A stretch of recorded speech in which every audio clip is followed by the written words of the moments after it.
Well, 2 people were hurt in a lightning storm in New Smyrna Beach yesterday, 1 critically. We had wild weather yesterday. Fox 35's Vicky Carr updates us on how they're doing. One of those lightning strikes happened here at the auto zone off State Road 44 in New Smyrna Beach. I got a chance to talk to firefighters today, and they say this is a warning to both locals and visitors about how dangerous lightning can truly be. Someone got struck by lightning.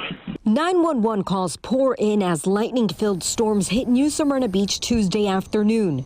Somebody was hit, I think. Somebody was hit with lightning. Yeah, he's on the ground. New Smyrna Beach Fire says a landscaper was working at a home on Millbury Loop when he was hit. Battalion Chief Don Snell says the bolt left an entry and exit wound.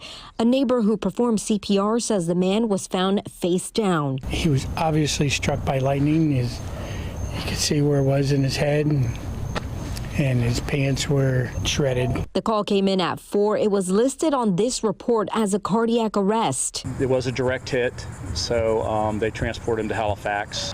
About 30 minutes later, another strike, this time at the auto zone off State Road 44. The gentleman was standing next to the tree. The energy threw him to the ground, so he's sustained some minor injuries from the fall. Battalion Chief Snell says the victim, a 66-year-old man, fortunately had minor injuries.